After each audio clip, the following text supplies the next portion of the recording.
Morning बच्चों, कैसे हैं आप सब लोग? होप सो स्वस्थ होंगे। तो माई सेल्फ सुधीर सर बेटा, I am from DSC, Deep school of economics. तो बच्चों, जो हमारी एमएमई 2 की जो सीरीज चल रही है, आज हम उसकी जो है क्लासेस कंटिन्यू करने जा रहे हैं। आज चैप्टर नंबर 16 बेटा स्टार्ट करेंगे, जो कि यूनिट 2 के अंडर आता है। ठीक। तो मेरा टॉपिक है 16.1, that is the chain rule. अब चेन रूल क्या होता है, क्यों अप्लाई करते हैं, क्या इफेक्ट है, क्या यूज है इकोनॉमिक्स में, थोड़ा सा बातें करेंगे। ठीक, देखिए, सबसे पहले तो आप मैं समझा दूं, जो भी मैं यूनिट आज मैं पढ़ाने जा रहा हूं वो डेरिवेटिव से रिलेटेड है। डेरिवेटिव दो टाइप के होते हैं, टोटल डेरिवेटिव और partial derivative. Partial derivative term तब इस्तेमाल होता है जब मोर देन वन वेरिएबल होते हैं। इसका मतलब आज हम जो टॉपिक डिस्कस करेंगे वो मोर देन वन वेरिएबल्स का होगा। बिल्कुल सिंपल है। ठीक। तो चेन रूल पे कंफर्म क्वेश्चन आता है। मैंने अच्छे क्वेश्चंस जो आपके हैं बुक की बैक एक्सरसाइज के, वो मैं आज आपको सोल्व करवाऊंगा। तो मेरे में सबसे पहला जो टॉपिक है चेन रूल के अंदर, चेन रूल तो मेन टॉपिक है बेटा, ये तो बुक का टॉपिक है। ठीक है। तो जो सब टॉपिक है इसके अंदर वो है कंपोजिट फंक्शन।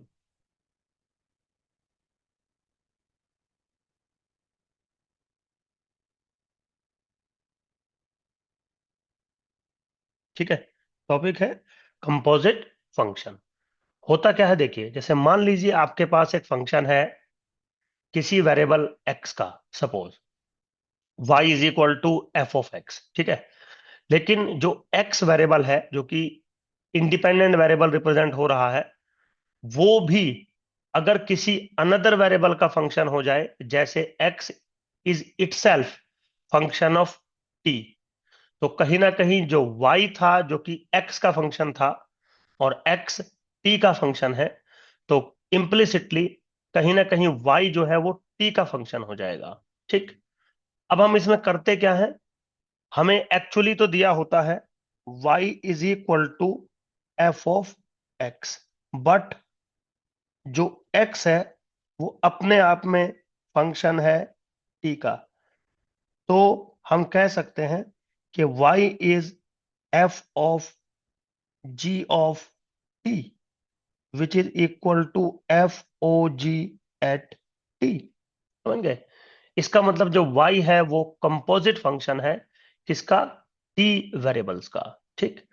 अब हम ये करते क्यों हैं? जब हमें गिवन था तो y as a function of x था।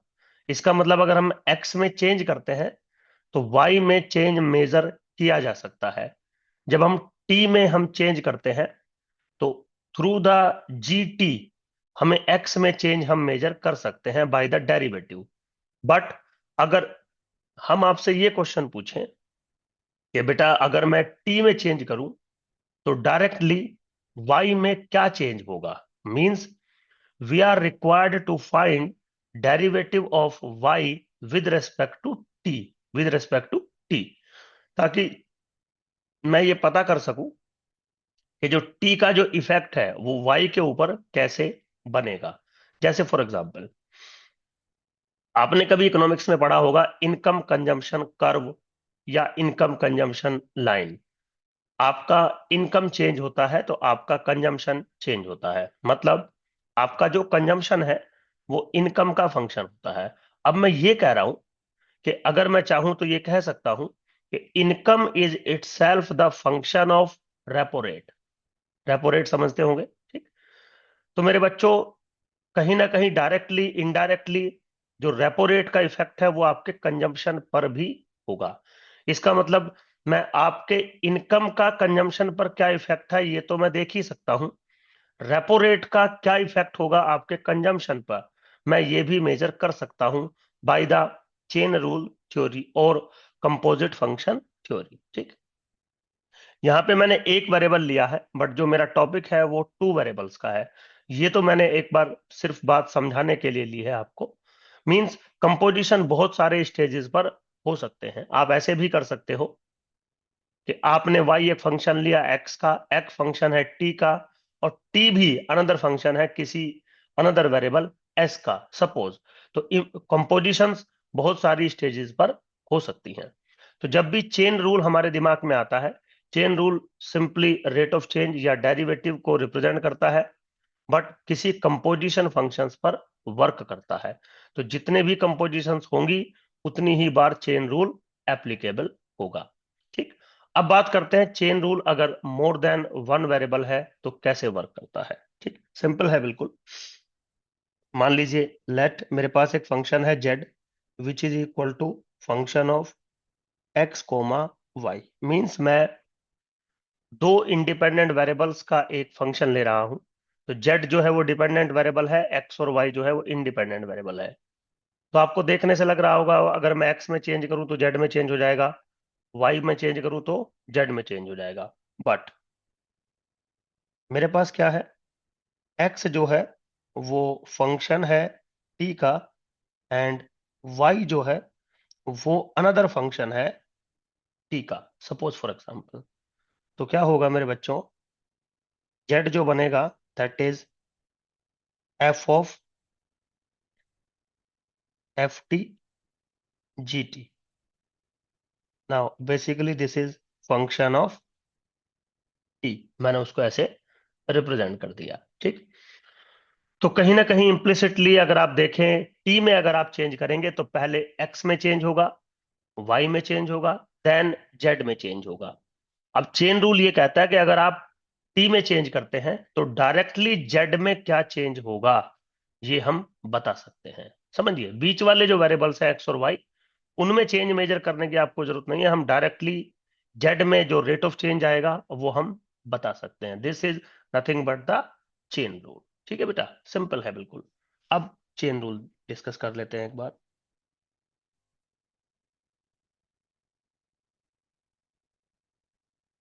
बिल्कुल सिंपल है बच्चों चेन रूल।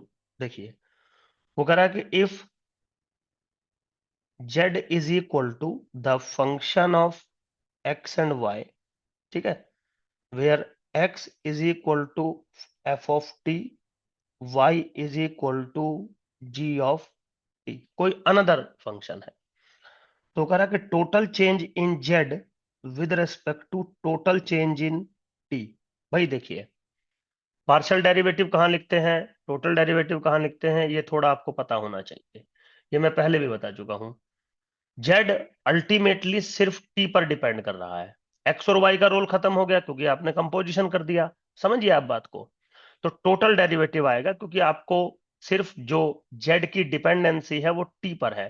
तो यहां पे पार्शियल डेरिवेटिव मत लिखिएगा। ठीक, लेकिन अगर दो वेरिएबल होते या आप कंसीडर करते कि जेड एक्स और वाई का फंक्शन है, तब पार्शियल डेरिवेटिव का बात होती। ठीक है बेटा, सिंपल है बिल्कुल। तो अगर हम टोटल डेरिवेटिव निकालें जेड का टी के रेस्पेक्ट में, तो क्या रूल बनेगा, delta z by delta x into d x by d t, now plus delta z by delta y into d y by d t. ठीक है, तो total change in z with respect to t is nothing but partial change in z with respect to x into percentage change in x with respect to t plus partial change in z with respect to y into the percentage change in y with respect to t। ठीक है, भाई जो partial derivative है del z by del x, है ना, वो percentage change या partial change को मेजर कर रहा है। अब कितना परसेंटेज चेंज एक्स में हो रहा है टी के थ्रू, वो d x by d t measure कर रहा है। सिंपल है। अब अगर आप इसको चाहो तो कुछ ऐसे लिख सकते हो, this is f one dash x y, ये नोटेशन है मेरे बच्चों, into d x by d t, now plus f two dash x y into d y by d t. ये तो सब नोटेशन है। ठीक, ज्यादा डीप में नहीं जा रहा हूं क्योंकि क्वेश्चन डायरेक्ट आता है, बस आपको फॉर्मूला पता होना चाहिए। तो कोई अगर आपसे कहे कि चेन रूल लगाइए, तो चेन रूल का फॉर्मूला आपके सामने लिखा है, ये पता होना चाहिए आपको कि चेन रूल का रूल ये है। ठीक, चलिए एक एग्जाम्पल लेता हूं बच्चों, एक एग्जाम्पल लेता हूं। मान लीजिए आपके पास जेड है, this is equal to x square plus x into log y where x is equal to t square and y is equal to log t। ठीक है, तो z जो है वो x और y का फंक्शन है, x इटसेल्फ t का फंक्शन है, कोई भी फंक्शन हो सकता है, y इटसेल्फ t का फंक्शन है। ठीक है, तो आपको क्या फाइंड करना है? फाइंड करना है आपको dz बाई dt। ठीक है, चलिए फाइंड करते हैं। तो जैसे कि मैंने बोला था, सबसे पहले हम delta z by delta x calculate करेंगे, मतलब जितने भी आपको टर्म चाहिए उन सबको पहले एक बार कैलकुलेट कर लीजिएगा, फिर पुट करेंगे, हमारा काम हो जाएगा। तो delta z by delta x is what? 2x plus log y। ठीक है, and delta z by delta y calculate करेंगे तो ये क्या आ जाएगा? x बाई वाई के बराबर आ जाएगा। ठीक है, पता है ना, पार्शियल डेरिवेटिव में दूसरे वाला वेरिएबल कांस्टेंट हो जाता है। Now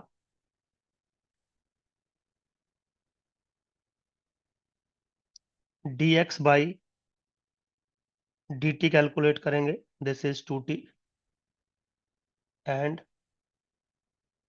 dy by dt calculate करेंगे, दैट इज log t ना, तो 1/t। ठीक है मेरे बच्चों, नाउ अप्लाई द फॉर्मूला। तो दिस इंप्लाइज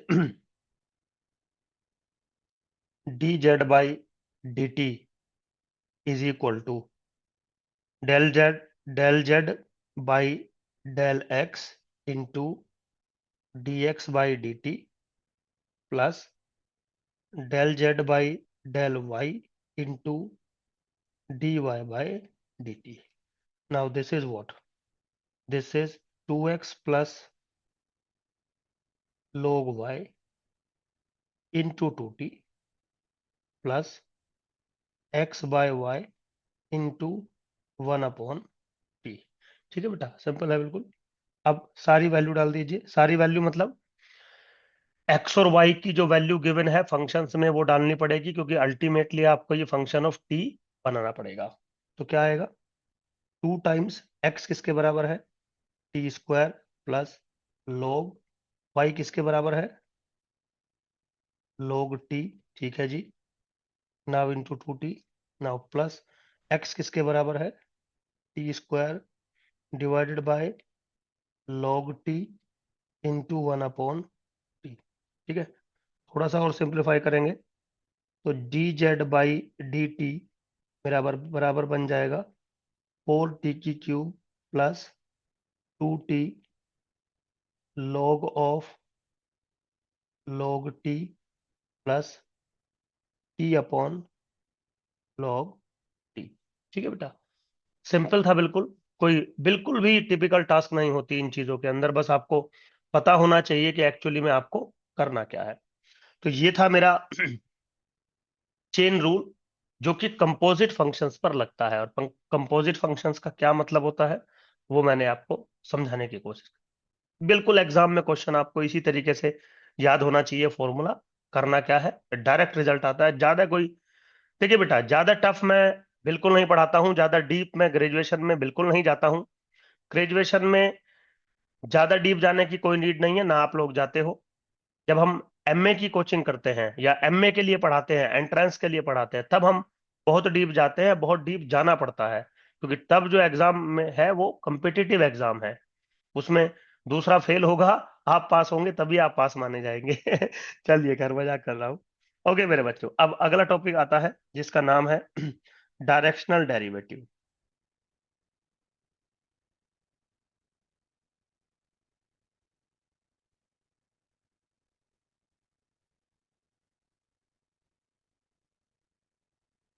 ठीक है बेटा, डायरेक्शनल डेरिवेटिव ये बहुत मेन टॉपिक है, हालांकि ग्रेजुएशन पॉइंट ऑफ व्यू से नहीं है, बट फिर भी एग्जाम में आपके भी आता है तो पढ़ते हैं। देखिए बच्चों, जब आप डेरिवेटिव करते हैं तो डेरिवेटिव का मतलब होता है रेट ऑफ चेंज। इसका मतलब होता है कि एक्स की वैल्यू में अगर आप चेंज करेंगे तो वाई की वैल्यू में कितना परसेंटेज चेंज होगा, ये आपको मेजर करना होता है। ठीक, तो जब एक ही वेरिएबल होता है एक्स, फिर तो कोई प्रॉब्लम ही नहीं है। लेकिन अगर आपका फंक्शन दो वेरिएबल्स का है, मान लीजिए जेड एक फंक्शन है आपके पास which is a function of x and y, और आप कभी ये कहते हैं कि एक्स के रेस्पेक्ट में पार्शियल डेरिवेटिव करिए, वाई के रेस्पेक्ट में पार्शियल डेरिवेटिव करिए, इसका मतलब ये होता है कि आप फंक्शन में जो आपका डोमेन है उसमें आप रेट ऑफ चेंज मेजर कर रहे हैं with respect to x axis और with respect to y axis. क्यों? क्योंकि मान लीजिए आप पार्शियल डेरिवेटिव कर रहे हैं एक्स के रेस्पेक्ट में, तो आप सिर्फ एक्स में चेंज करेंगे, वाई में तो चेंज नहीं करेंगे। तो जब टू डायमेंशनल ज्योमेट्री में आप सिर्फ एक्स में चेंज करेंगे तो इसका मतलब आप एक्स एक्सिस पर मूव करेंगे, सिर्फ वाई में चेंज करेंगे तो आप वाई एक्सिस की तरफ मूव करेंगे। लेकिन हम ये कहते हैं कि क्या आप एक्स और वाई दोनों में चेंज कर सकते हो एक साथ, ताकि मैं इफेक्ट देख सकूं कि अगर मैं एक्स और वाई दोनों में चेंज करूं तो जेड में कितना चेंज होगा। यस सर, बिल्कुल हम ऐसा देख सकते हैं। तो मेरे बच्चों, इसको हम कहते हैं डायरेक्शनल डेरिवेटिव। मींस आप एक्स और वाई दोनों में चेंज कर रहे हो लेकिन किसी पर्टिकुलर डायरेक्शन के अंदर। समझ गए? तो जैसे फॉर एग्जांपल मान लीजिए ग्राफिकल रिप्रेजेंटेशन देता हूं। सपोज आप किसी पॉइंट पे हैं और आपका पॉइंट है x0 comma y0, suppose for example. आपने कहा कि सर मुझे फंक्शंस का रेट ऑफ चेंज देखना है इस पॉइंट पर, x0 y0 पर, लेकिन x0 और y0 जो डायरेक्शन है मैं दोनों चेंज करूंगा। तो मैं पूछूंगा बेटा किस तरफ चेंज करोगे? आपने बोला सर मान लीजिए मैंने एक डायरेक्शन आपको डिफाइन कर दी which is h comma k, इस डायरेक्शन में मुझे रेट ऑफ चेंज देखना है। भाई देख तो आप किसी भी डायरेक्शन में सकते थे ना, तो किसी पर्टिकुलर डायरेक्शन में आपको रेट ऑफ चेंज देखना है। मतलब x0 को आपने इंक्रीज कर दिया x0 to x0 plus h तक, y0 को इंक्रीज कर दिया y0 प्लस y0 k तक। समझ गए ना? तो आप डायरेक्शन आपने एक डिफाइन कर दी कि मुझे x को यहां तक चेंज करना है और y को मुझे यहां तक चेंज करना है। अब बताइए फंक्शन में क्या चेंज होगा? नाउ दिस डेरिवेटिव या this rate of change is called directional derivative. ठीक है बेटा? अब जैसे कि मैंने कहा था कि बच्चों बिल्कुल मतलब उतना डीप में नहीं जाऊंगा क्योंकि ग्रेजुएशन में डीप में जाने का कोई लॉजिक नहीं है। हाँ, किसी पर्टिकुलर बच्चे को चाहिए कि सुधीर सर मुझे डीप में जाना है, तो मेरे पास डीप वाली वीडियोस हैं, वो मैं डिस्कस कर सकता हूँ आपके साथ। लेकिन नीड नहीं है कुछ, ग्रेजुएशन बहुत हल्के में लीजिए, कोई ऐसा ज्यादा भारी काम नहीं है। आप ठीक है, अच्छे नंबर स्कोर कर लोगे आप वैसे भी। ठीक है, तो चलिए जी पढ़ना स्टार्ट करते हैं। एक बेसिक सा मतलब मैंने आपको समझाया। तो क्या कह रहा है? The directional derivative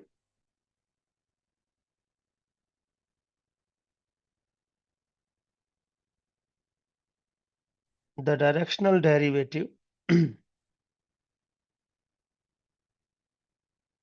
of the function, suppose two variable x and y at the point x0 comma y0 in the direction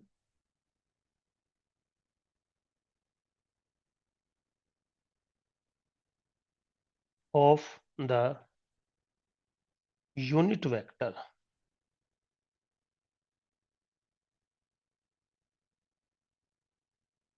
h comma k। ठीक है बेटा? Of the unit vector h comma k। इसका मतलब है आप जब direction की बात करेंगे तो जो आप जिस डायरेक्शन को ले रहे हो, जो वेक्टर है आपका h के, जो डायरेक्शन को रिप्रेजेंट कर रहा है, वो यूनिट वेक्टर होना चाहिए। इसका मतलब है एच स्क्वायर प्लस के स्क्वायर इज इक्वल टू 1। ये थ्योरी का पार्ट है बच्चों। जब हमने डेरिवेटिव बनाए होंगे, रेट ऑफ चेंज किया होगा, इसके बैकग्राउंड में जो थ्योरी बनाई होगी उसमें ये अजम्पशन हमें माननी पड़ी होगी कि जिस डायरेक्शन में आप काम करना चाह रहे हैं उस डायरेक्शन का यूनिट मैग्नीट्यूड होना चाहिए। मतलब वो जो वेक्टर है वो यूनिट वेक्टर होना चाहिए। सिंपल है, मतलब इसमें आपको ज्यादा लोड लेने की जरूरत नहीं है। तो कहता है अगर ऐसा है तो डायरेक्शनल डेरिवेटिव इज किसके बराबर बनेगा? सबसे पहले तो डिनोट होगा डी एच के, यानी कि डायरेक्शन। फंक्शन किस पॉइंट पे डायरेक्शनल लेना है, डेरिवेटिव लेना है? x0 कोमा y0 पर। क्या रूल बनेगा?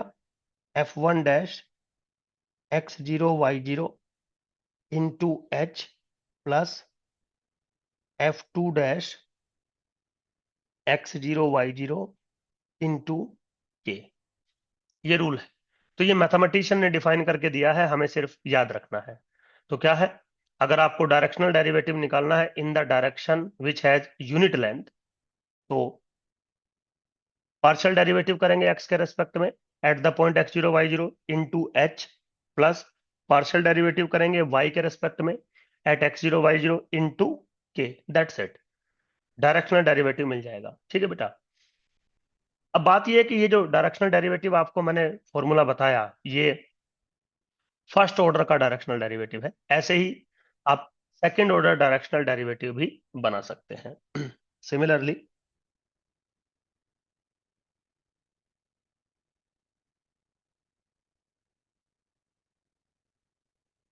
Second order directional derivative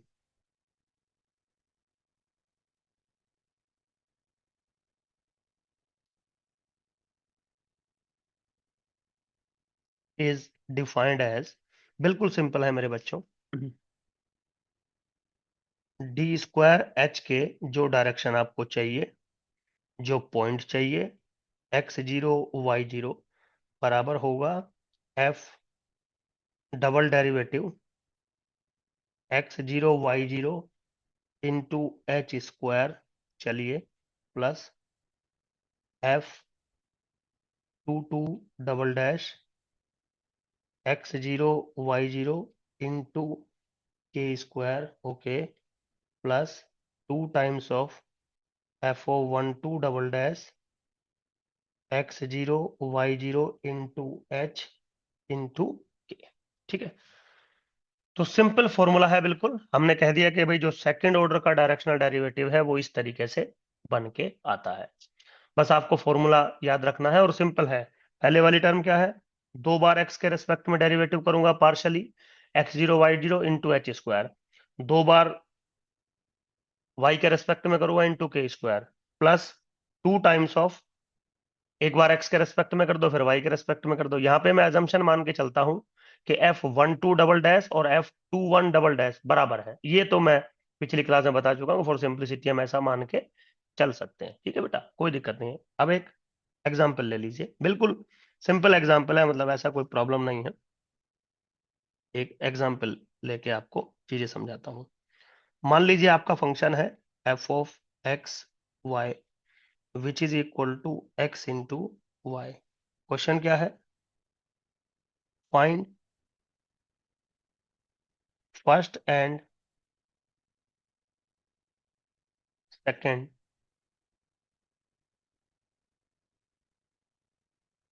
directional derivatives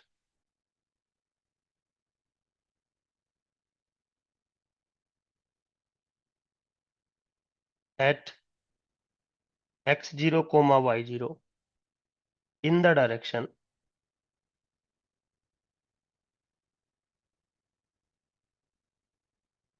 1/√2 vector 1/√2। ठीक है। तो ध्यान रखेंगे जिस डायरेक्शन में आपसे बात की जा रही है वो यूनिट लेंथ होना चाहिए। तो यूनिट, जब इसकी लेंथ निकालोगे तो क्या होता है, x, y की अगर आपको लेंथ निकालनी है तो x² + y² होता है। तो 1/2 + 1/2 1 के बराबर काम हो जाएगा। ठीक है। अब डायरेक्शनल डेरिवेटिव की बात करते हैं सबसे पहले। तो यहाँ पे कुछ चीजें हम मेजर कर लेते हैं, जैसे f1' किसके बराबर बनेगा, y के। नाउ दिस इंप्लाइज f(11) बराबर हो जाएगा 0 के। सिंपल है बिल्कुल। चलिए, f2' किसके बराबर है, x के। तो कन्फर्म f(22)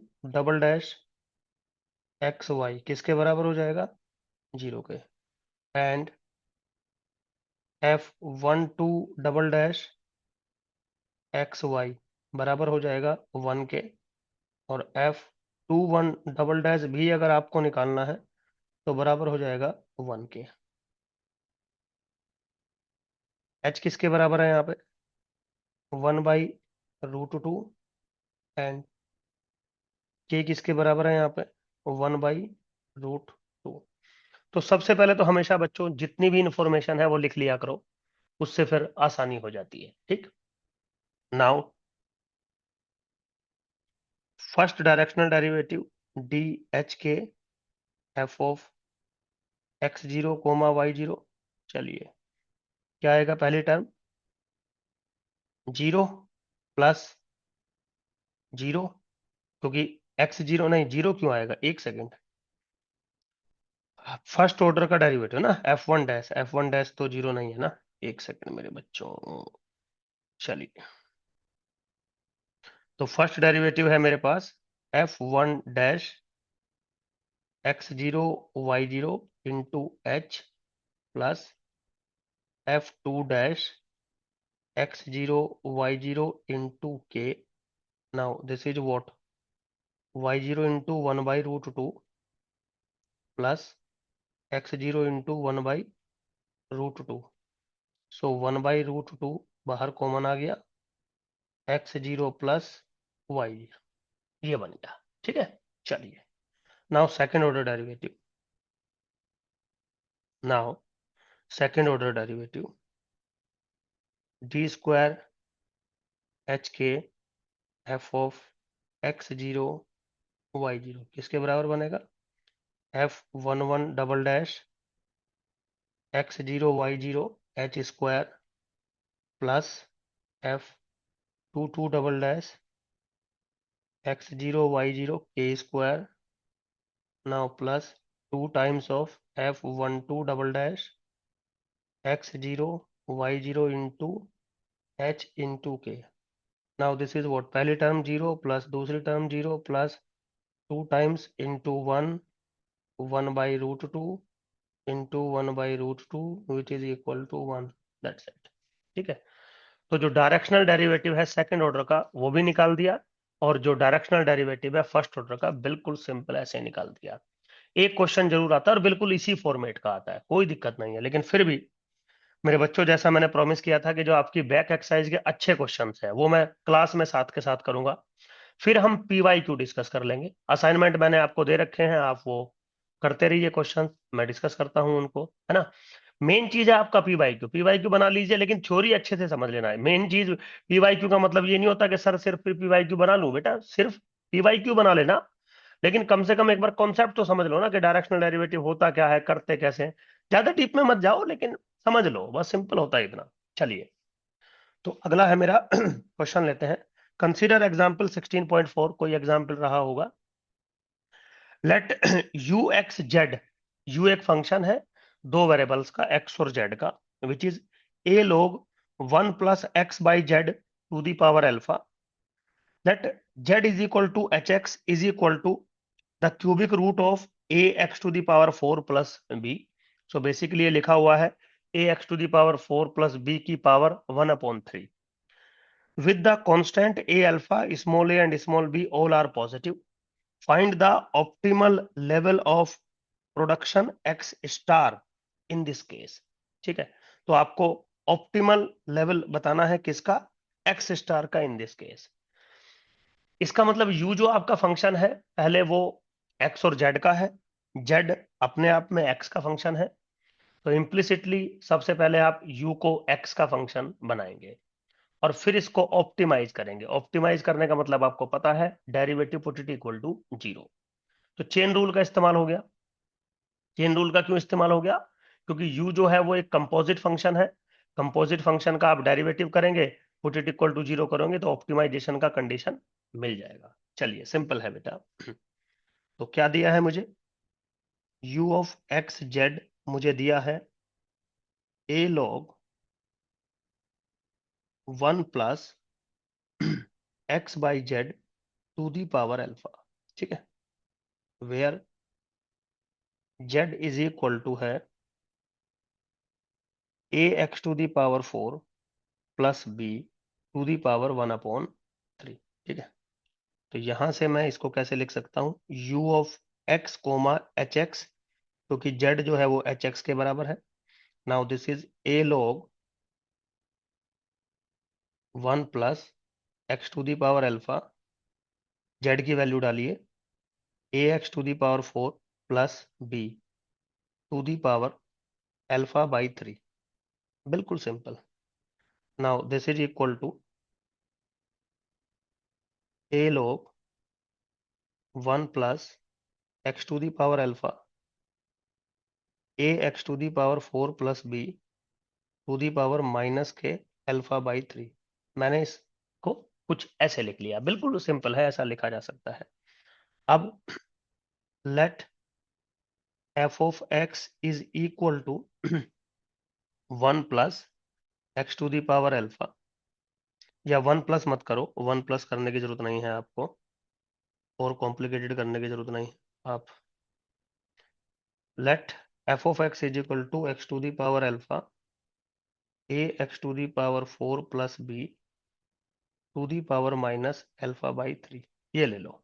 ठीक, तो सिंपली क्या बनेगा आपका, सो ux become a log 1 plus f of x। बन गया बेटा। अब आपको ऑप्टिमम वैल्यू निकालनी है, मतलब डेरिवेटिव करना पड़ेगा u का x के रेस्पेक्ट में। चलिए, so this implies u dash x, इसका मतलब a into 1/1 plus f of x into f dash x। ठीक है, सो फॉर ऑप्टिमाइजेशन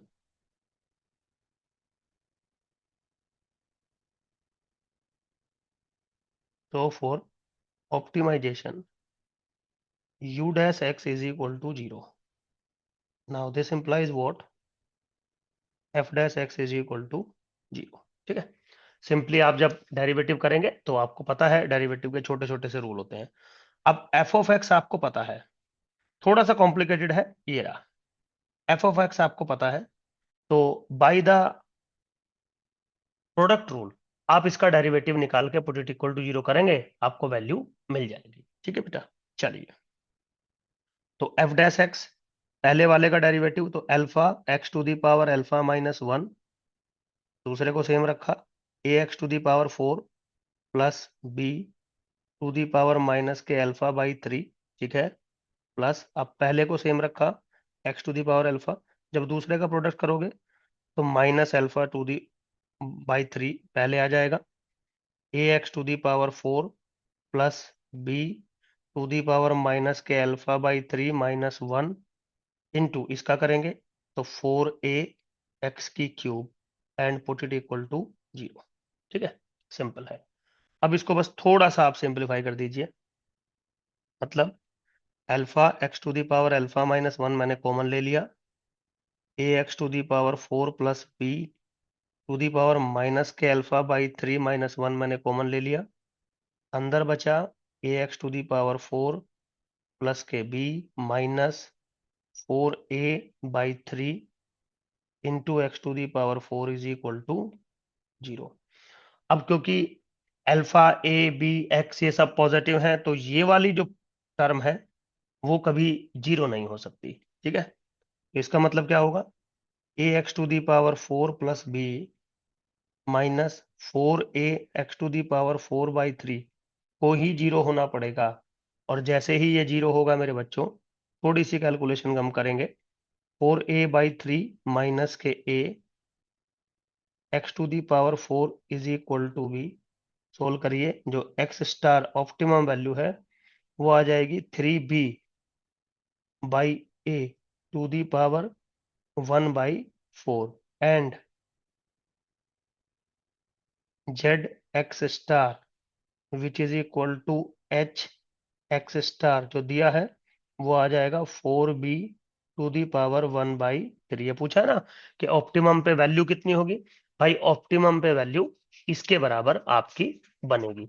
तो कोई भी जो है ऐसा एकदम टिपिकल टास्क नहीं है सिस्टम के अंदर, बस आपको पता होना चाहिए, बेसिक रूल्स आपको याद होने चाहिए कि करना कैसे होता है। ठीक है बेटा, चलिए अगले सवाल पे आते हैं, क्वेश्चन नंबर 6। अच्छा क्वेश्चन है, मतलब एज यूजुअल, अच्छे का मतलब ये नहीं है कि ये टफ होगा, बस एग्जाम में आ सकता है, ऐसे ही क्वेश्चन एग्जाम में आपको देखने को मिलेंगे। क्या है, a function is given by f of x y, 2/3 log x plus 1/3 log y. Determine the domain of this function. Draw the level curve f of xy is equal to 0 and indicate where f of xy is greater than 0. This one कुछ कुछ दे रखा है.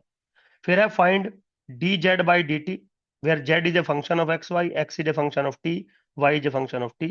Determine dz by dt as a limiting case. बिल्कुल simple है. ठीक, चलिए तो सबसे पहले ए पार्ट ले लेते हैं.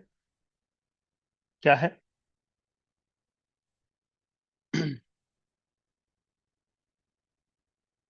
तो फंक्शन जो है मेरा वो है f of x y is equal to 2/3 log x plus 1/3 log y. मैं इसको लिख सकता हूं 1/3 log of x square into y. आप चाहें तो देख सकते हैं, बिल्कुल ऐसा कोई रॉकेट साइंस नहीं है इसमें, सिंपल है बिल्कुल. ठीक है, अब सबसे पहले कह रहा है डिटरमाइन द डोमेन. तो डोमेन वाला टॉपिक आपने एमएमई 1 में भी पढ़ा होगा, टू वेरिएबल्स का 2 में भी पढ़ा होगा. डोमेन का मतलब होता है फंक्शन जहां पर डिफाइंड होता है. तो फंक्शन में log x और log y है. log x और log y तभी डिफाइन होते हैं जब x और y स्ट्रिक्टली पॉजिटिव होते हैं. ठीक, तो आप चाहो तो लिख सकते हैं since log x and log y are defined for all x is greater than 0 and y is greater than 0. तो इसका मतलब क्या आ गया? Domain is nothing but x comma y such that x is strictly positive, y is strictly positive. Domain आ गया. कह रहा draw the level curve है. Now we define level curve at zero height. क्योंकि f of x y zero दे रखा है, simple है बिल्कुल. कैसे डिफाइन होगा? F of x y is equal to 0. Now this implies 1/3 log x square into y is equal to 0. Now this implies what? Log x square into y is equal to 0. Now this implies what? X square into y is equal to 1. क्यों? क्योंकि log 1 0 के बराबर होता है. Comparison कर दीजिएगा. अब आप इसको जैसे मर्जी लिख दो, आपका दिल करता है. y is equal to 1/x square is the level curve. ठीक है बेटा, चलिए अगला क्या कह रहा है? and indicate where f of xy is strictly positive. Now, reason where f of xy is strictly positive implies log of x square y is strictly greater than 0, which is equal to log 1. Now, this reason is what? X square into y is strictly greater than 1 or y is strictly greater than 1/x square. तो y is equal to x square के जो first quadrant में अपर reason होगा वो ये reason बनेगा. ठीक है, सिंपल है बिल्कुल. चलिए नाउ बी पार्ट पे आते हैं. बी पार्ट क्या था? Find D z by d T. तो फिर से वही जो कंपोजिट या चेन रूल वाला मैंने रूल समझाया था आपको, वही यहां पर एप्लीकेबल है. जेड किसके बराबर दिया है? Z is the function of x and y. ठीक है, which is equal to 2/3 log x plus 1/3 log y. And क्या दे रखा है मुझे? x is equal to e to the power 3t and y is equal to 1 plus e⁻−3t। ठीक, तो सबसे पहले तो सब वैल्यू एक बार आप पुट करिए। जो मेरा z है बराबर है 2/3, मतलब डायरेक्ट भी आप निकाल सकते हैं, वो रूल आप पुट करके x और y की वैल्यू डायरेक्ट भी कर सकते हैं। तो 2/3 लॉग, ये x हो जाएगा तो e⁻3t, चलिए प्लस 1/3 लॉग y किसके बराबर है 1 प्लस e⁻−3t के बराबर। ठीक है, सोल्व करेंगे तो 2/3, 3 से 3 कट जाएगा, 2t बचेगा, प्लस 1/3 लॉग 1 प्लस e⁻−3t आपका बचने वाला है। तो दिस इंप्लाइज dz/dt किसके बराबर होगा 2 प्लस 1/3 इंटू 1/1 प्लस e⁻−3t, मैंने सेम रखा, इंटू माइनस के 3 e⁻−3। सोल्व करोगे तो 2 minus e⁻−3t divided by 1 plus e⁻−3t मेरा आ जाएगा। ठीक है, आप इसको वैसे भी कर सकते हैं, लाओ मैं लिख देता हूं। We use the chain rule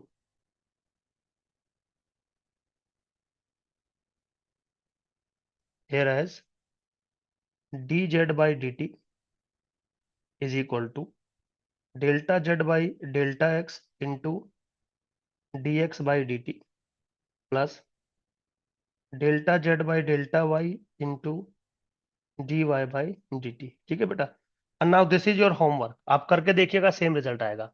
और एग्जाम में फिर आप चेन रूल ही लगाइएगा, समझ गए ना, क्योंकि चेन रूल आपका टॉपिक है। हालांकि कर ऐसे भी सकते हैं, बट फिर भी चेन रूल लगाइएगा, क्योंकि चेन रूल आपका टॉपिक है। ठीक है, नाउ अब आपको क्या कैलकुलेट करना है, limit t approaching to infinity dz/dt। ठीक है बेटा, now this is what, limit t approaching to infinity dz/dt किसके बराबर था मेरा, मेरा बराबर था 2 minus e⁻−3t divided by 1 plus e⁻−3t। ठीक है बेटा, सोल्व करोगे वैल्यू 2 आ जाएगी।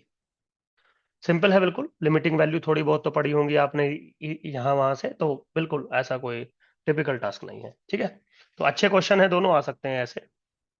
अगला क्वेश्चन लेते हैं, question number 7।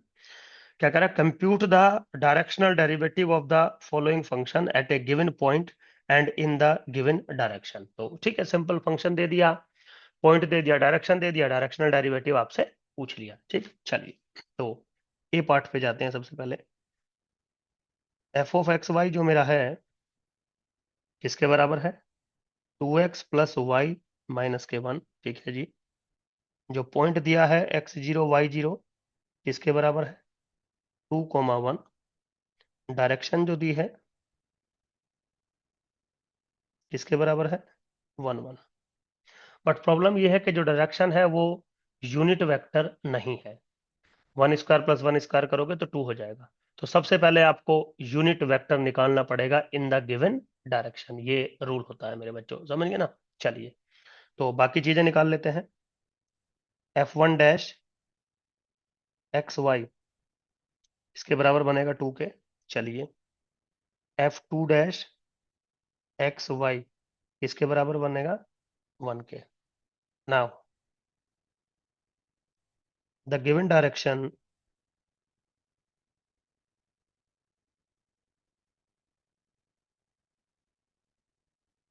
Is 1, 1। So unit vector, ये जरूरी करना है, unit vector in given direction is, कैसे भी रिप्रेजेंट कर दीजिए, मान लीजिए यू वेक्टर से रिप्रेजेंट कर रहे हैं, which is equal to 1/√(1² plus 1² into the vector 1, 1। Now this is 1/√2 comma 1/√2। ठीक है बेटा, क्योंकि सेम डायरेक्शन रहेगी डायरेक्शन सेम रहेगी, बस मैग्नीट्यूड कम हो जाएगा, मैग्नीट्यूड 1 के बराबर हो जाएगा। Hence the directional derivative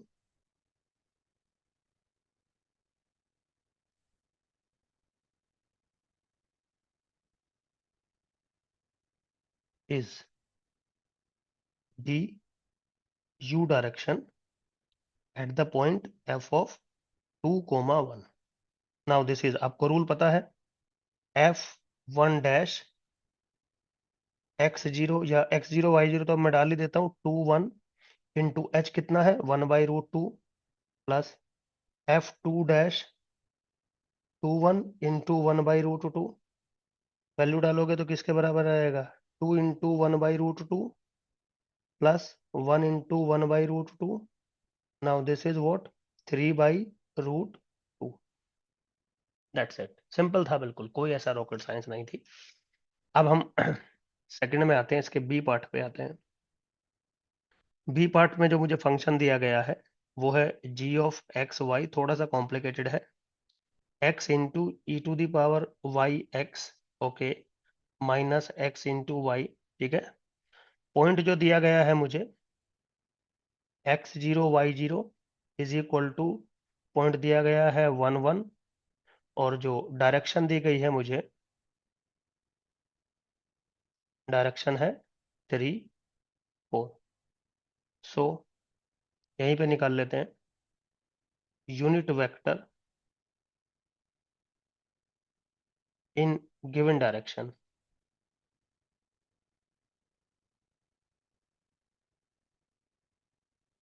u vector in given direction is nothing but 1 upon under the root of 3 square plus 4 square.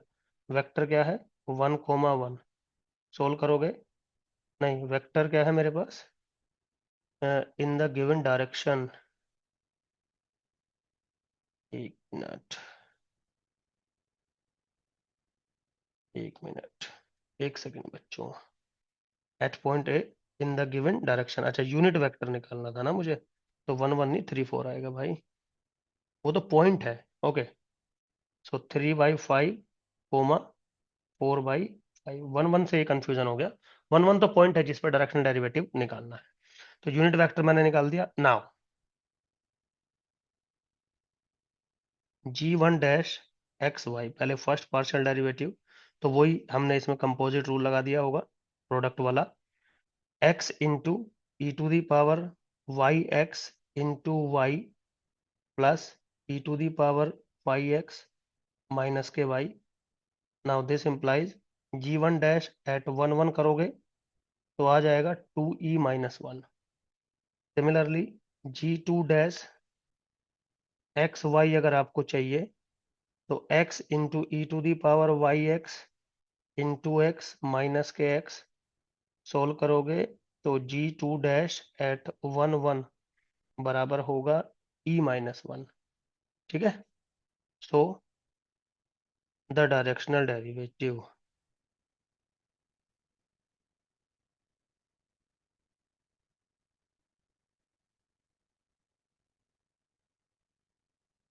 Directional derivative क्या बनेगा, D you vector g1 1, this is what, 2e-1 into 3/5 plus e-1 into 4/5, solve करोगे तो 2e-7/5 आ जाएगा।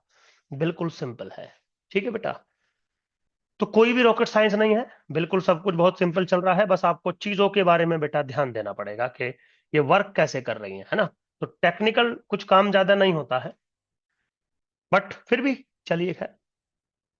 मेरे बच्चों, अगला मेरा question है वो हार्डर प्रॉब्लम जो होती है, हालांकि जो बुक की हार्डर प्रॉब्लम है वो जनरली एग्जाम में नहीं आती है, बट फिर भी एक बार आपको ट्राई करके देखना चाहिए जरूर कि भाई हम कैसे काम करते हैं। तो कह रहा है, if z is equal to f of x y, x is a function of t, y is another function of t, proof करना है। एक रिलेशनशिप आपके सामने दिया है जो डबल डेरिवेटिव है, डबल मतलब 2 टाइम्स डेरिवेटिव करके एक रिलेशन बनाया हुआ है। सिंपल है, मतलब 1 2 बार चेन रूल लगेगा, बात खत्म, कोई ऐसा टिपिकल टास्क नहीं है। चलिए, तो सबसे पहले मेरे बच्चों जेड दिया है मुझे एफ ऑफ एक्स वाई,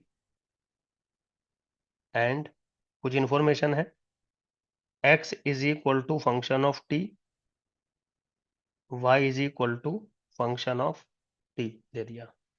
तो सबसे पहले d z by d t मुझे निकालना होगा। तो delta f by delta x into d x by d t rule लगाया, delta f by delta y into d y by d T.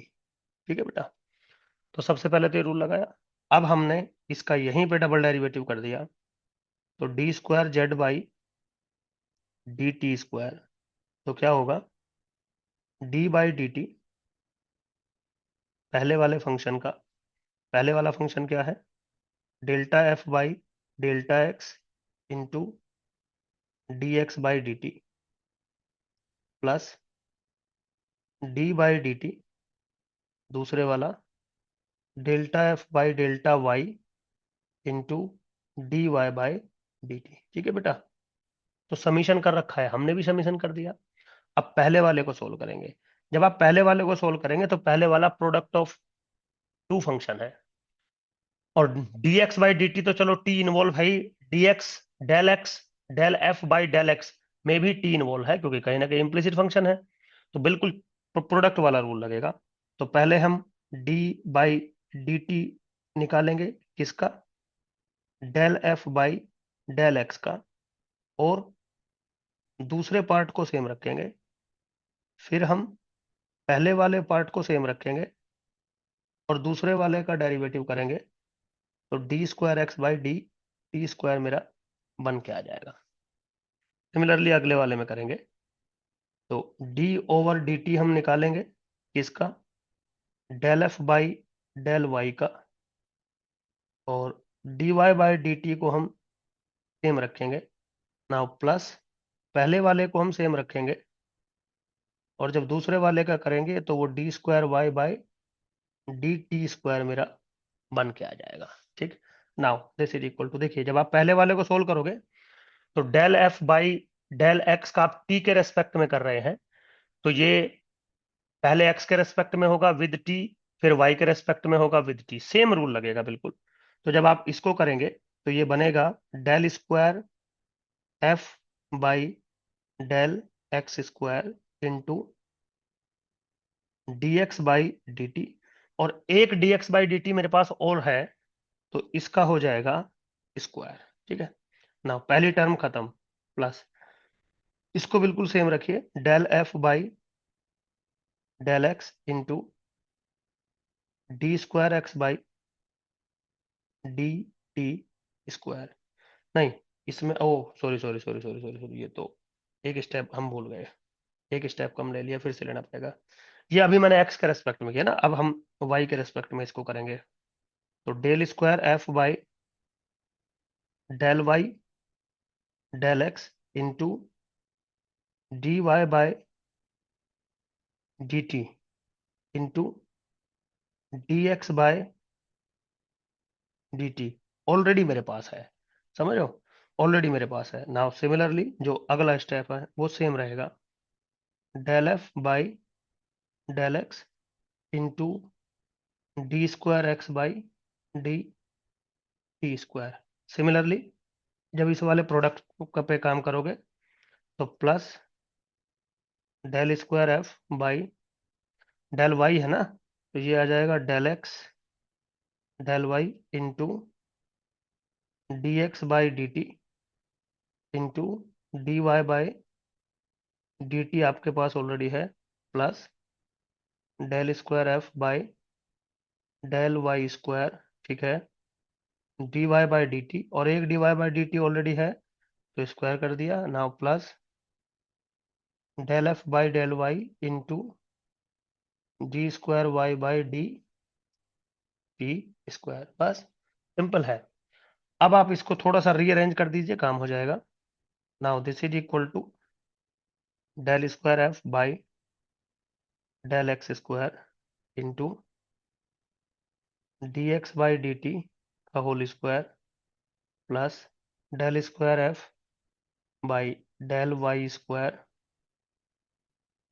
D y by d t का square plus 2 times del square f by del x del y into d x by d t into d y by d t plus del f by del x into d square x by d t square plus del f by del y into d square y by d t square. इसमें मैंने assumption use कर ली।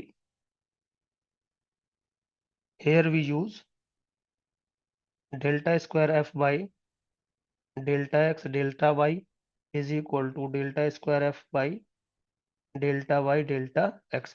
ये लिखा भी है question में कि आप अंडर द यूजुअल अजम्पशंस जो है आप वो लेके चल सकते हैं। प्रॉपर्टीज ये लिखा भी अंडर अप्रोप्रिएट अजम्पशंस ना, वो मैं लेके चल सकता हूँ, क्योंकि ऐसा है ना बच्चों, आपको ऐसा रॉकेट साइंस नहीं पढ़नी है, बहुत सिंपल से कॉन्सेप्ट्स होते हैं आपके। बस क्या है कि आपको ध्यान रखना है कि हमें वर्क कैसे करना होता है। ठीक है, तो होप सो मेरे बच्चों आपको ये वीडियो मेरी अच्छी लगी होंगी। मैं मतलब अपनी तरफ से तो मैं पूरी कोशिश कर रहा हूं कि आपको अच्छे से समझाया जा सके, बट फिर भी हो सकता है बेटा हर बच्चे को समझ में ना आ रहा हो। फिर भी अगर कोई प्रॉब्लम हो आप मेरे से बात कर सकते हैं। ठीक है, चलिए, थैंक यू वेरी मच।